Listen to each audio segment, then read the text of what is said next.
raising women's voices. One story at a time. Welcome to the She Said Project podcast.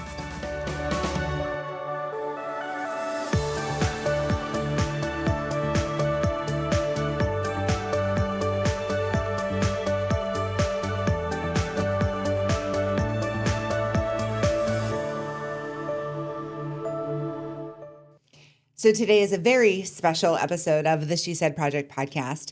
Thank you, friends and fans, for tuning in, joining us, whether you're listening on a podcast platform or watching on the WCIA 3+ streaming app or even watching us on YouTube. I'm Jeanette Jerzyk, National Director of the She Said Project and one of your hosts for the next 50 or so minutes. With me, Carrie Rosso, co-founder of the She Said Project. Do you know why today is so special? I do. Was that a proposal? Are we getting married? I do. I've got weddings on the brain. Yes, oh my gosh, you do. You have a do. wedding coming up in your family. I do. It's very exciting. So I just keep working, wedding speak into every conversation. I do, my lady. I do. It's on the brain. So 52?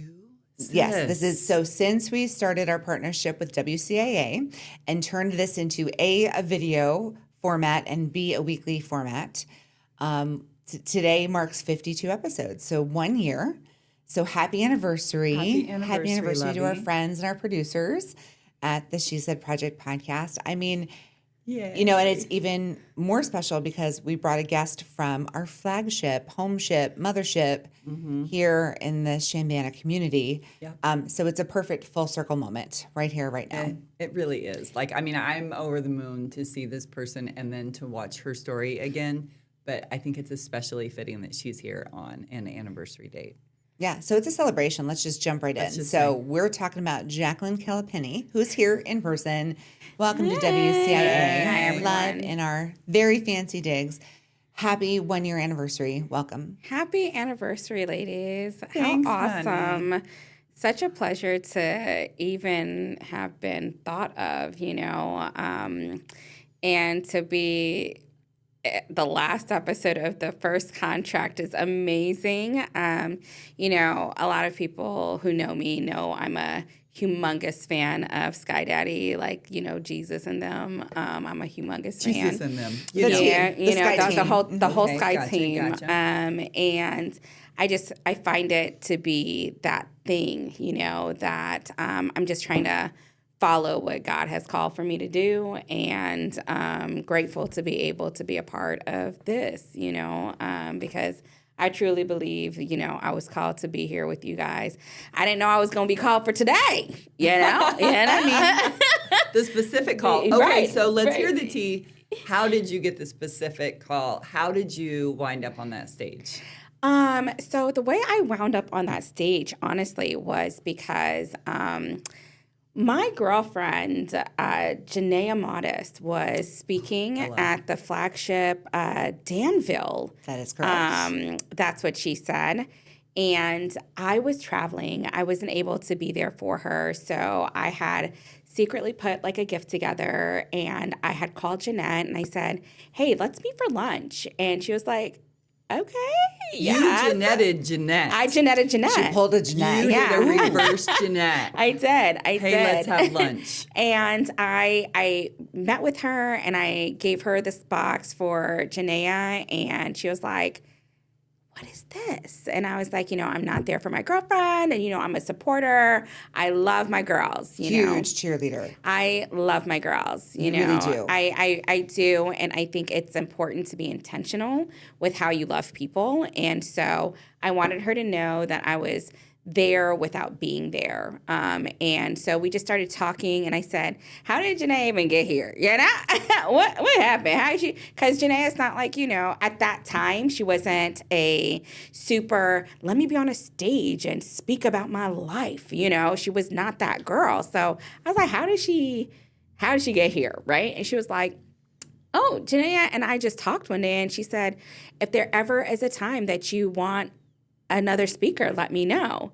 And I said, well, Jeanette, if there's ever a time that you want me to speak. She just repeated her line. Yeah. Word for word. Oh, that's how you get there. That's how you get there? Okay, so if you ever want me to speak, let me know, you know? It is my job now to get to know amazing, awesome, incredible women across the community, across multiple communities. And when you meet someone like Jacqueline, you pay attention. Yep. Yeah. Yep. She is passionate. She is interesting. She is articulate. She's got it all going on. And so, you know, it's not every day someone sits across from you and says, hey, how do I join the party? But I think the most important thing is that you were there. What I took away was like you were there honoring a friend and another woman. Like that's big huge. for us. Yeah, Yeah, showing up for other women. Yeah, I think it's important because a lot of times we say, I love you, I'm there for you, I care about you, but you know, life happens, right? Like you were just saying, you're preparing for a wedding in your family, right? And so life is happening quickly, right? So it's easy to end up saying, I don't have time for that, or I didn't have time to call her, or I didn't have time, you know, and people outside of what you're experiencing are also experiencing things. And so I've made it like really important to say, I want to be intentional in my friendships. Like even in this past weekend, one of my girlfriends had reached out to me. I used to work at Crunch. I don't work there anymore. And we had said a couple of times, hey, what are you doing? How's it going? Let's get coffee.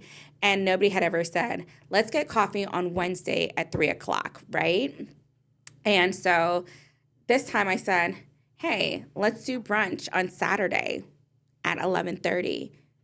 And she was like, okay, I can be there. I said, great. And so we went to brunch at Neal Street Blues because, you know, I'm Black if you can't tell, I'm right. And I am. And I love supporting Black businesses, Black people. I am all for, you know, everybody winning. But, you know, when Black people win, I'm like, you know, we win it. You know, it's all about us. We win it, you know. So I'm so supportive of that. And mind you, this is one of my white girlfriends, right? And I was like, girl, we're going to Neal Street Blues. Miss Gail and her son are going to be there, you know. Hello. We've had many issues at after party at Neal Street Blues. Yeah. So if you are listening, we've been. I love Miss Gail. Miss Gail, like, so what people don't know about me is I am embedded in this community by a lot of different ways. You really are. And so I support Miss Gail because prior to Miss Gail having Neal Street Blues, she is a tax representative, right? So she does not TurboTax. She works for Jackson Hewitt. Yeah, she owns her own, you know, Jackson Hewitt, right? And she used to do my parents' taxes for years, all right? And in 2020, my father passed away, as some people know from the story that I did with That's What She Said. And one of my first interactions with Miss Gail after that was at her restaurant. And she was like, I am so sorry to hear about your dad. That's terrible. But you're never going to get that book that he signed. That's mine. Wait, what? Let's be clear. Sympathy goes so far. Sympathy goes so far, you know? And those are the things that I love about people because they know me well enough to know that they can have a dark joke with me and it's not going to be like painful, right? And I also love the fact that I don't know if there's a sign on my forehead or anything that says, tell me your life story. I'm here to help you figure it out. But you do, that is what you put out. And so I'll apologize for being like a social media stalker because in my mind, we are best friends. And because you do make people feel at ease so quickly and you sort of jump over all of the Small talk. blah, blah, blah, blah. You know, it's just like instantly like this is just a genuine and earnest person who truly wants to just be in relationship and not with the blah, blah. Absolutely. Because I think we all get sad, right? And we all hurt. And it's so easy to notice when somebody's sad and somebody's hurt. But a lot of times within our, you know, community, within society, it's like, don't ask why they're sad. Also, don't ask because what if they actually tell you and you have no response, right? Right. And there's a lot of times that we're willing to be there for somebody who's sad, but not necessarily be there for somebody who's like getting a win, right? And so I want people to know that I'm there for both things, you know. I want you to win so much, and I'm willing to support it. I'm willing to help you dream about it. I am the friend that you can talk to 6 million times about that same exact dream. And when it happens, I'm gonna be like, girl, Yep, we covered this. remember that one time, you know? And I think that's so important because I think a lot of people with social media, we have this idea that there's already people celebrating them, right? You know, you bought the house, you got married, you had the kid. People are celebrating you, so I don't need to celebrate you, right? But you're sad, your dad died. I really gotta at least reach out to you and say, I'm so sorry that your dad died. I'm going to do both. I'm going to be like, I am so sorry. It's both. Yeah. I am back to being a social media stalker, but so if you're on Facebook, you know, it'll say like it's so-and-so's birthday today. And so I always say happy birthday, but I always, if I have your cell number, I will also send you a text. Like it's because I want it to be clear, like I truly am thinking of you and wishing you a happy birthday. Absolutely. And sometimes you feel like on Facebook, you just like, I really meant it. Like I want to put like happy birthday, mean it. You know, like I really do. Yeah. And if I get texts on my birthday that are separate from that world, I'm It so makes grateful. you feel better, right? It makes you feel like somebody really intentional. thought about you. Yeah. Yes, ma'am. And you make everybody feel like that. Everybody. And that's actually how you opened up your story, you know, in the pandemic years when there was this disconnect. You had an experience that opened up your eyes and your heart, and you said, I want to be present for my friends so much more than I have been. Absolutely. And that was really kind of the opening runway to your story. So we're going to take a quick break, and when we come back, we're going to watch and listen and enjoy Jacqueline's story. Oh, amen. We are so grateful that you're here to enjoy one more amazing story from the That's What She Said stage. Here's Jacqueline Kalipeni from That's What She Said Champaign-Urbana 2026 and her story, Let Them Carry You. My truth is, I was conditioned to be good and strong. I wasn't conditioned to have boundaries or a financial plan or even a healthy lifestyle. I was conditioned to be the girl who created villages and took care of others because my mother was taught that way, and her mother and her mother. Because having feelings and being Black and a woman is rarely a safe place to be. But when the year turned 2020, everything I had been conditioned to be meant absolutely nothing. Because how can you be good and strong when everything is falling apart? Now, for those of you who have read the Bible, most of you are familiar with the book of Job. Now, Sky Daddy, or God, or whatever you would like to call them, must have thought my name was Job, because within 6 months, my entire life had changed. Wild.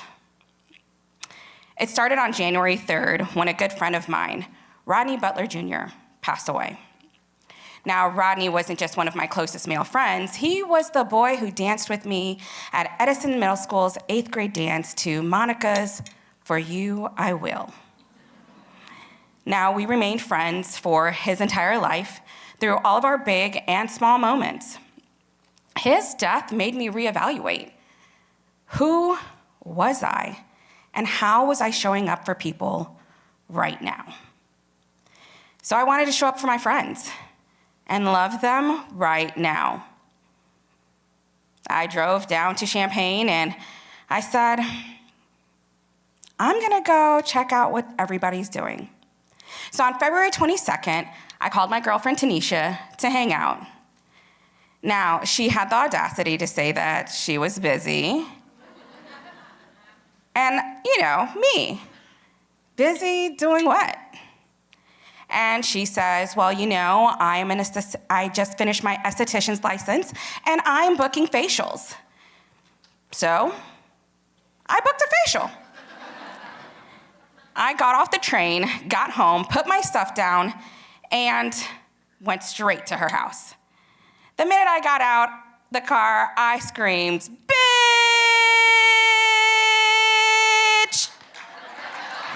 And she was like, my bitch. It was as if we had teleported back to 1996 when I lived at Fox Ridge on Pomona Drive, and we were hanging out with her cousin Denise, and we laughed like little girls.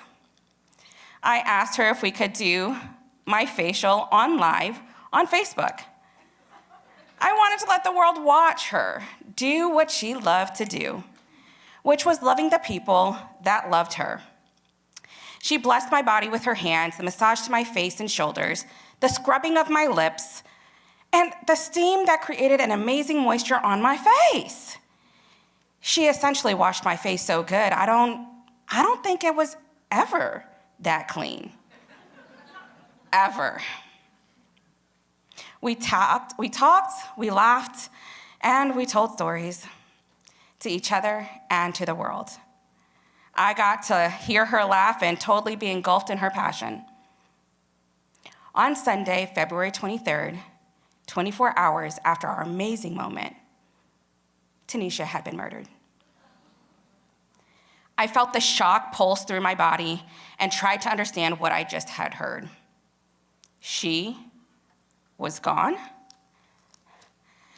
And before I even had time to process it, process her departure, process her loss, process my breath, COVID, the world shut down. And when I say shut down, I mean my job was scrambling. You know, the job that said that you could never work from home. Well, within 4 days, they managed to get 400 employees packed up, ready to go work from home. Now, I would love to stop here and say that working from home was great, but as many of you know, we were all playing the game of how to not fall apart. We were helping a future kindergartner, we were juggling loss, and we were eating every hour on the hour because our fridge. And just as I was trying to figure all of those things out, on the 28th day of Life into the World shutdown, my father passed away. An hour after I had talked to him, he was gone. Now, this was the man that taught me all the things about my life. This was the man that sacrificed his life to guarantee mine would flourish. The man that taught me how to swim, read a bike, and even type blindfolded. The man that wouldn't allow me to talk to boys, made me work hard to get scholarships. The man that called me a week after my birthday to wish me a happy birthday. So like right now. And the man who decided to travel to Malawi when I had decided to live in a country that was mine, but truly was his. Spending a week with my father as a child of 6 was the best gift he could have ever given to me. The man who prayed for me, loved me through his actions, and held secrets that kept our name strong. This man that had protected me my entire life, that had breathed life into me every time I was lost. When I would leave his house with a dream and had shame in coming home, I was that boomerang child. And he would say, Jackie, you can always come home. The man who loved me completely, the Dr. Jacqueline Kalipeni, was gone. Now, there have been losses, and there have been heartbreaks, and there has been grief. But it was nothing like losing my father. Knowing that I am not the first person who has lost a parent, I was shocked that I had never even heard anyone talk about it. It was more than the fact that I couldn't breathe. My entire world completely stopped, and I was asked to continue going. It was that I was shattering. My heart had broken. Sky Daddy knew I was one opportunity away from hanging out with the other guy. You know, the red one. Now, I do have to be grateful that at least I was able to be physically present to bury my father, even if it meant that I was going to be stuck in Africa for 2 months. As much as I would like to tell you that returning to America was amazing and things had turned around, it did not. Because on my 3rd day back at work, we had an emergency meeting and 140 employees were let go, including me. It wasn't long after that that my partner, who I would have told you was the love of my life, delusions, the man I was going to marry, had informed me that he had been cheating the whole time I was in Africa, burying my father. Now, let's all catch our breaths, wipe our tears, and hear how I didn't just say, to hell with it. Because I was conditioned to be good, not conditioned to have boundaries, or be healthy, or even be financially astute. I was conditioned to be strong. But regardless of all that conditioning, there is nothing that can prepare you for that kind of loss. I couldn't hold it together anymore. I could no longer be everyone's strong Black woman. And because I no longer could, I didn't. I allowed myself to shatter in a million pieces. And I cried. I cried in bed, in the shower, in the car, at the grocery store, with my friends, and probably with my enemies as well. I asked Sky Daddy to take my tears as prayers. I asked the universe to help me find the warmth in my heart again. I no longer wanted to be a burden with my grief. Because I was conditioned to be good and strong. I was the girl who carried the pain for others. I was the girl that created the villages. I was the strong one. But it took 32 months, my baby sister's wedding, a depleted bank account, and sometimes some green magic that some of you know as Mary Jane, to find the warmth back in my heart. It took phone calls from people I once held, visits to the desert, someone purchasing a ticket to anywhere, because I was definitely with flights and feelings, and a once-in-a-lifetime experience falling in love with the actual man of my dreams, the man that I prayed for and was given to me only by God. He is the man who has forever changed my life, a man that Tanisha would say, he's a good man, Savannah, and a man that my daddy would be proud of. I survived. I didn't say to hell with it, because even when I thought God had forgotten all about me, when I thought that I was not enough, there were people that showed up and showed out, and they loved me through my pain. The girl that was conditioned to be good and to be strong no longer had to be. I could finally give in to the grief, the torrent of emotions, the truth, my truth. I could learn to accept help from those in my village and to offer grace to myself. So for those of you who have been there or are currently there and are still trying to figure out how to breathe and how to find the warmth back into your heart, lean into that village that you once carried and let them carry you. And for the one who has carried me my whole life, Amayanga Zikomo.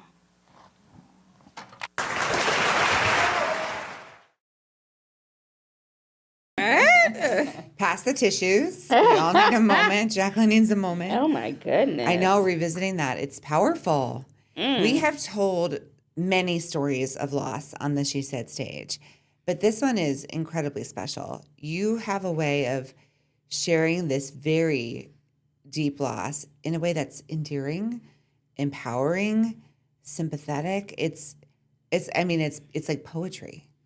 How does that feel? Thank you. Grief is a journey. I would love to tell people that it was easy to get to this point where I can tell a story that's poetic. But there are days like today. I had a day, my God.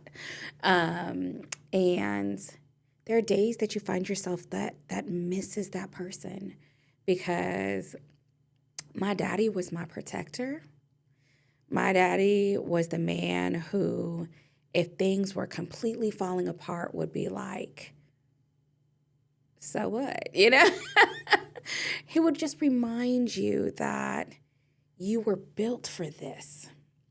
But there's something about having someone who will tell you, who will remind you who you are and whose you are. And as much as I am a believer of faith, and I'll be like, I am God's child, I was Ezekiel's baby, and he would remind you who you are and that you are bigger than the program. When people will be like, you think you're bigger than the program? I do, because he said so, Mm-hmm. I grew up with a man who was an influencer before influencing was a thing, right? I came to the United States because my father was thought to have been somebody who was going to overthrow the Malawian government. So I came to the United States on political freedom, right? On a political asylum. And that was the reason how we came here. And growing up, I didn't understand some of the things that were happening because I was a child. And my parents were very big on allowing children to be children, right? You didn't have to know what it was that was happening. So we left Malawi after a humongous situation that happened. Our dog was killed by the government, and we were essentially informed that we had to leave the compound of the university. This is a deep story that, not everybody wants to share because it's so personal and it's so deep, and sometimes it can still be scary, right? Coming to the United States, you would think that, we're coming to America. And, well, what I know now as an adult is that every country has an embassy inside of countries, right? So Malawi had an embassy inside of the United States. We moved multiple times inside of North Carolina because my parents were afraid, what if the government knows where we live, and what if this and what if that? And so I had no idea that was happening, because what I was doing was doing cartwheels in the middle of a busy street, right? Like I was leaving FSS Elementary School in Chapel Hill, North Carolina, and I was bloop, bloop, bloop, That's what you remember. That's what I was doing, because why not? Because why not? I mean, I know who my parents are, and I know I could definitely die, right? When I get home, not die because a car hits me. Now, it's the 90s. It's the late 80s, early 90s. No, your parents could literally kill you, because who is DCFS, right? These new kids ain't never going to understand what we experienced back then, right? So you're talking about, DCFS who, when, where, why? What are you talking about, it's a right? Different time. Different time. This is, when people... The newest thing that happened is the Michael Jackson movie just came out, right? And people talk about... Okay, my girls and I went to see it Oh last my gosh. weekend, So I and haven't seen it. So good. I heard it is amazing. It is and I heard his nephew did a job. I mean, blows your mind. I know this is total sidebar. I know. No, but Michael I love Jackson's sidebars. nephew plays him in the movie. Really? Yes. Unbelievable. Okay, continue. I heard continue, fine. he is like Michael Jackson. It was magical. It was brilliant. So back then, you And could this go... is same era. Yeah. We're right in that you could era. go- Yes. The reason I brought it up is because people used to talk about the Jacksons and the abuse and this and that. This was a different time, Like, you could go outside and you could get a switch, and you had to hand it to your parent and be like... I chose the switch. I chose them, This is the time where the neighborhood... mamas could beat you. You know what I mean? Like, I remember I am black. Okay, I'm black. I'm blackity black. I am, you know? My mother, on the other hand, is Portuguese and Indian, right? So her hair texture and my hair texture are not the same. Portuguese and Indian. Yes. Oh, I don't think I knew that was blended into your family. That's gorgeous. Yeah. So my mom is Portuguese and Indian, and she married a black African, and that's me. Hello. It's me, you know? And so her hair texture is curly, wavy Indian hair, right? Doesn't know nothing about no Kunta Kinte hair, right? She don't know nothing about juices and berries. Like, they know nothing about that, right? So the minute she could put some creamy crack in my hair, I know y'all don't know nothing about that, but it's called a perm. In black culture, it is a perm, but you guys call it a relaxer. A perm in white culture is like curls, right? Okay, yes. We trying to get the curls away. Amen? All right. And so my mama put a perm in my hair, and this was when Ariel was, the Little Mermaid came out, right? We was in the projects. We were living in the project, but the projects always had a pool, and that's how I learned how to swim. My daddy taught me how to swim in a project pool. So we were out there. He would be like, da-da-da, you know.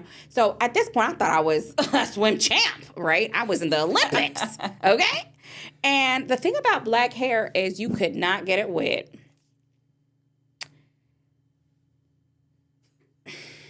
Baby. Pause for dramatic effect. Baby. I jumped in that pool like I was Ariel. I was... You know, that whatever Ariel did to go get her man, right? Because she wanted to get feet, right? She done. But, you know, in real life, we all know nowadays you ain't got to give up your... Do not give up your voice for a man. Don't give up your voice for a man, girl. He coming anyway. He's going to come. I promise you. Keep your voice, all right? But, yeah, I went in there and I was swimming, thought I was doing something. My God, I could not breathe after that because the way that my mother was like, did you have a good time? I was like, absolutely. I sure did. I sure did. I was thinking she was asking if I really had a good time. No, she wasn't. She was like, love that. Great. Go into my room. I'm taking my bathing suit off. I'm ready to put on some new clothes. And then all of a sudden it's pow, pow, pow, pow, pow, pow. And, you know, you end up being, yeah, absolutely. Because who are you? Why are you getting your hair wet in some chlorine water? And I just relaxed it yesterday. Yeah. I am black. We say that the podcast is where we get the story behind the story. It's all coming together now. I mean, there's so much story behind the story that is Jacqueline. Lot to unpack. We need to take a quick break, but I cannot wait for the rest of the story. Here we go. We'll be right back.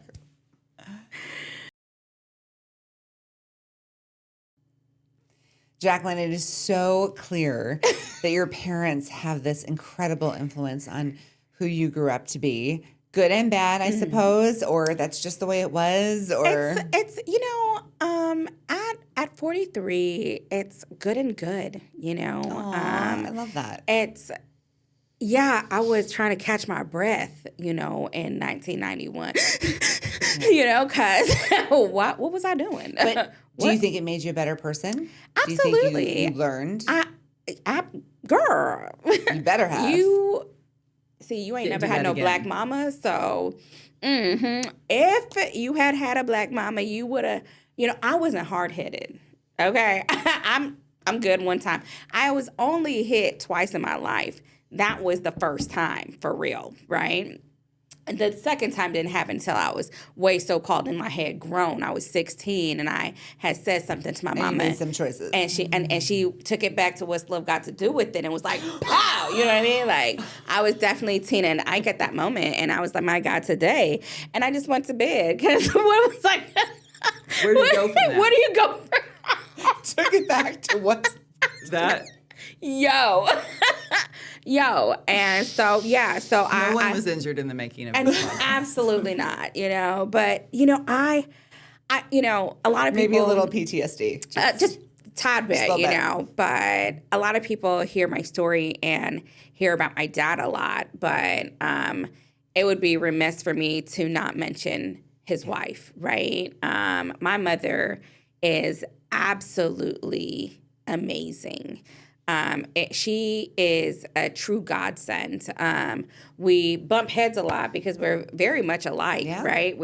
We look alike. I look exactly like her. Yeah. She can't deny me, right? Like, nah, girl, this is your baby because your face and her face, copy paste, right? But she is the reason why I do the things that I do, right? When we talk about taking care of people, when we talk about being intentional for others, when we talk about friendships and holding on to them.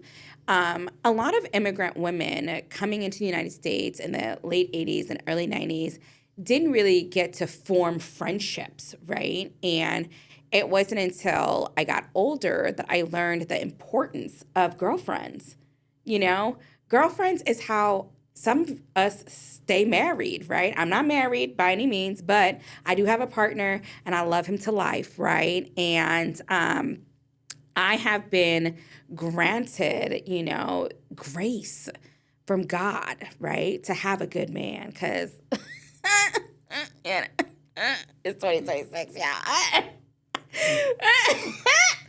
But, all of us in here got a good man. Oh, my God, did your husband tell you that he ran into me at the university event on your anniversary?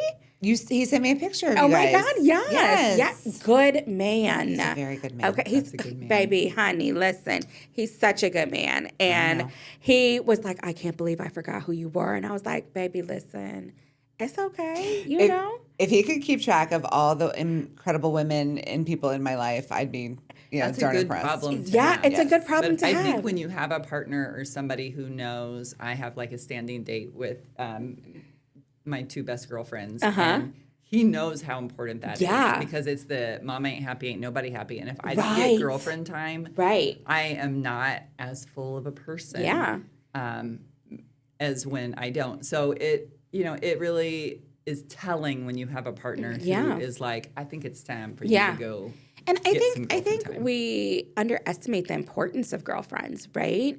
Because I was watching something on social media, and somebody had said something about how important girlfriends are, and she said, girlfriends are the ones who show up for you when you are a teenager, right? They grow with you, hopefully, as you get older. They're there when you get married and your husband only knows this version of you from like when he met you to now, while your girlfriend knows you from you were 11, right? Mm-hmm. And they're there when you have children or when you get the job, when you lose the job, when the man breaks up with you, when life happens. My girlfriends I have one huge girlfriend, right? Her name is Stephanie, and a lot of people see her on social media because I promote my girlfriend a lot. That's my girl. And we met in high school, and we were right next to each other on locker duty, right? So our lockers were right next to each other because it was alphabetical. I was Kalipeni, she was Lee. And so K and L were right next to each other all 4 years. And so year number one, I looked at her and she had a dress, a skirt, a jean skirt. And I said, oh, that's cute, right? And then every day she had a jean skirt. I was like, girl, what's in your closet? And we were able to trauma bond. Because I had strict parents and she had strict parents. Her parents actually her dad is the pastor at the church right by my house. It's on the corner of Sangamon and Mattis. It's right behind that Chinese restaurant that's right there. Mm-hmm. It's right behind there, right? That's her daddy's church.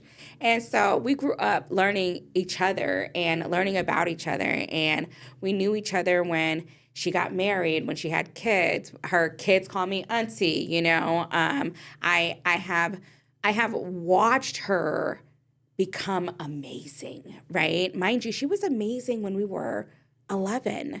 So to see her at 43, it's like, wow, girl, right? But then I had girlfriends from college. And those girlfriends from college are different from my girlfriend from high school, because my girlfriend from high school has known me since adolescence. And my girlfriends from college got to meet me at 9/11 happened, Right. I mean, these major historical things that were going on in America were happening as we were getting older, right? I got one of my girlfriends, Edith. She met her husband when we were in college. He was, I think, at ISU. We were at U of I. And I remember we went to ISU for a party one time, and he got mad at her. She got mad at him, and they got into it. And I looked at her, and I was like, girl, I'll beat him up. I'll beat him up. Now, mind you, I don't really know how to fight, but, you know. I'm willing to learn. I'm willing to learn, you know. And so, like, when they got engaged, she sent me, like, you know, the cute little thing that he did for engagement. I said, oh, my God, I love this for you, girl. Just know that I'll still beat him up, okay? Oh, yeah, Just no. let me know, all right? Like, and here we are. Like, I think they're 15 years into their marriage and 2 kids later.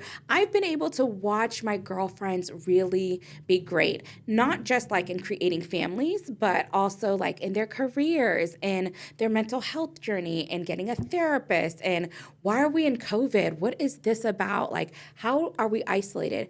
I was just in Texas, and one of our girlfriends in the college circle, she had a baby, but she had a baby 4 years ago, like right in the end of COVID, and we weren't able to see her.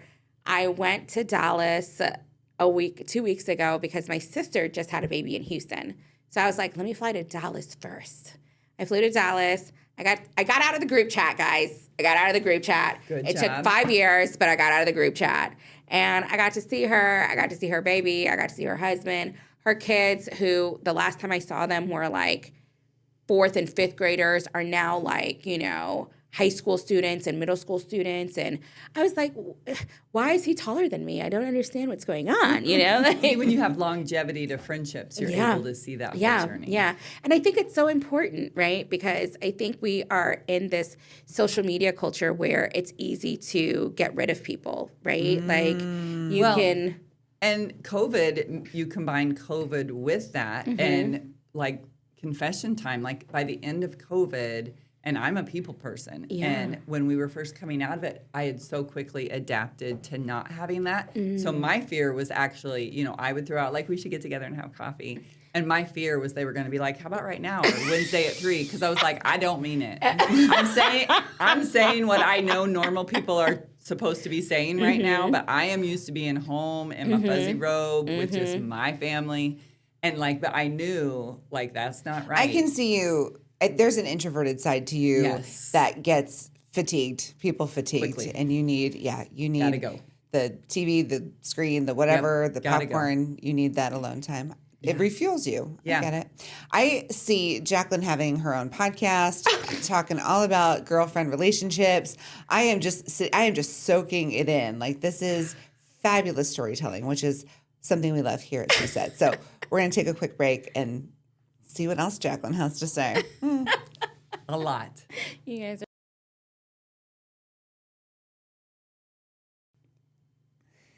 Jacqueline, like, we say that's what she said. You know, you only get that slice of the story that makes it onto the stage. And there's so much more to every woman and every woman's story. And we love the podcast because we get to, you know, catch up and what have you been up to. And I feel like I'm getting to know you all over again. Like, this is a dream. I don't even remember questions when I think ahead of time, like, oh, I want to ask them ask them. I just want to sit here and I will all of a listen. sudden realize I'm just lacking, like hanging on your every word. And then I'm like, oh, wait, I had something I wanted to say. But I'm just, but it does make me think, like, I'm assuming and hoping that you have people in your life that return the building you up, and you're the such whole a theme giver. that we ended on. Yes, Absolutely. the whole let them carry you concept. Absolutely. How hard is that for you? It used to be really hard, you know? It used to be really hard because I used to be the person who did the things and the stuff, right? And I watched my parents do the things and the stuff, right? My parents were the ones who helped other immigrants come to the United States. My dad was a professor, so I can't tell you the amount of students that were Malawian that he helped with the PhD program. Wow. Whether it was here at the university or it was at Penn or it was at Chapel Hill, like he was constantly like, oh, you want to get a PhD? Let me teach you how to do it. This is what we got to do. It didn't matter if they were in geography or if they were in statistics, right? He was like, oh, let's do this, And right? don't you carry that legacy? I You have a do. lot of that in your work. I do, you know. In the work that I do, I created a nonprofit called the Kalipeni Foundation. It is named after my family. I am a Kalipeni. The foundation is Kalipeni. It is really based off of how my parents have lived their lives, right? They have lived their lives in the way that if you are blessed, you can bless others, right? So if we have $5, there's 4 of us in here, everybody can get $1, right? I don't need to keep all $5. What I'm trying to do is teach others that I will help you. And right now, you might not have anything to give to me. You might not be able to pay me for this work. You might not be able, all you might be able to do is cry, right? And I'm okay with that. What I ask of you is when you finally get there, you help the next person, right? So I should be able to call you and say, hey, girl, so I know you're in Minnesota and you got it all together now. I've got a student that's coming to Minnesota from Champaign, or I got a family that called me from Oklahoma and that kid is coming to Minnesota and they don't have a place to live for 3 days. Can they stay with you for 3 days until their dorm opens up? And that's really like what we do, you know, like it's the pay it forward kind of, you know, mentality. But yeah, you know, like I have people and I'm grateful for people. Stephanie is my long-term, will always be Ride or die. Ride or die, you know, ride or ride, really. In like, her jean skirt. like, and, well, she don't wear jean skirts no more now. Listen, she got a body yachty yachty. You feel me? You know, and she be wearing pants and you know, silhouettes. You hear me? So if anybody's looking for a girlfriend, you know, my girl is available. Amen. All right, Nice. praise the Lord. But you know, I just want people to win, you know, and because I feel like I have put these things out in the universe, I feel like God has brought it back to me. It has taken me a minute to realize or to see or to be present in seeing the things that God has done for me, right? And I think you start to recognize in yourself when, like I said, I'm planning for things. And so I've really been sort of self-absorbed with all of those things. Absolutely. And this week, something unintentionally, I really hurt someone. And I thought, when you lose the purposefulness and it doesn't matter if you intended to or not, the hurt is still done. The hurt is still there. And so I think it's so important because it's an easy road to like, I wasn't paying attention or I wasn't purposeful in how I held your feelings and it wound up hurting somebody. So even it's when things are great, you know, like it's not always when like you lash out because you're angry, but don't get in a moment where you're like, I'm all about what I've got going on. Absolutely. Absolutely. And how many times has those things kinds of happened, right? Like I can imagine like Jeanette, when you are doing one of the That's What She Said projects and it's show week, right? How many times have you been like, I'm in show mode, this is what we're doing. But I can tell you with Jeanette, that week that we were in show mode, she still had a daughter who has like 17 different extracurricular activities that go back to back to back to back. Like she's like, oh, she has volleyball from 3 to 4, and then she has cross country from 4 to 5, and then she has tennis from 6 to 7. Like, I mean, like, girl, be okay, but here's the on thing. it, you know? I have never in all the years seen Jeanette lose her bleep. Like, and I alone have given her many opportunities to lose her. No, that's what I'm saying. That's like, why how? That's why I'm putting it out there. Like, wait, is Jeanette's like, face red? Is like, Jeanette medicated? like, Like, what is the secret juice? Whatever it takes. but like, yeah. I mean, we all have moments where we scream and cry in our car, don't we? Yeah, we but all do that? you don't ever scream and cry in front of people. Like you don't ever scream at somebody. It depends on who that person is. I have my people I can scream and cry in front of. Yes. When I'm in show mode, like it is such a vulnerable space for everyone. The women who agreed to be part of this, my job is to hold that space sacred. Like that is so important to me that women feel comfortable with whatever they're bringing to the table that day. You know, rehearsals are delicate but beautiful and magical, and so it's a privilege. It's an honor to just hold that. It's not about me or my junk that day. Like I can leave that at the door. Like that. It's not. And every now and then I have this beautiful moment where my cast will turn to me and be like, "All right, Jeanette, your turn." I'm like, No, I'm not telling my story. Yes, you are. And I have shared. In fact, just had an experience with the recent Decatur cast, the Heart of Illinois cast. We were at a event where we were voting on the nonprofits that were going to receive the grants. And I'm sitting at the table with these women, and I get a text message. My mom was in the hospital. She had a stroke. And I had no idea what was going on. And they're all at the table with me. And normally I would have not said a word. I would have kept it to myself and figured it out later. And I didn't know these women that well, but that moment I shared with them in every rehearsal since, how's your mom? How's your mom? How's your mom? And so they became part of my journey because I chose to share. Yeah. And so, yeah, no, I definitely don't have it together all the time. But I take this work very, very much as an honor and a privilege. And I'm blessed. I'm grateful. I don't have a lot that I lose my about. But when I do, I do. Yeah. I do. Yeah. I do. And I think what you said is very important, right? For us to be able to have the people that we can lose it with, right? Because we all have, lives and careers that are front facing. We are always on, always on, right? But I have Stephanie, I have Allie, I have my sisters, right? And I'm talking about my biological birth sisters.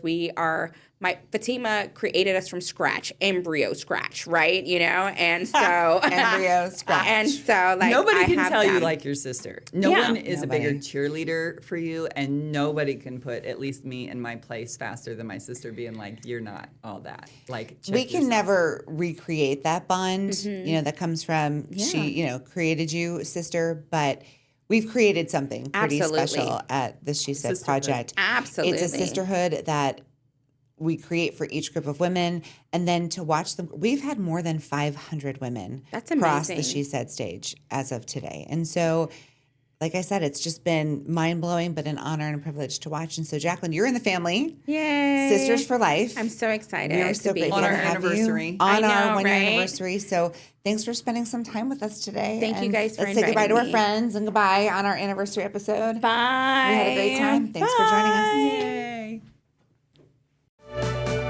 Thank you for listening to the She Said Project podcast. All materials contained in the podcast are the exclusive property of the She Said Project, and That's What She Said, LLC. For more information on our live shows, go to shesaidproject.com.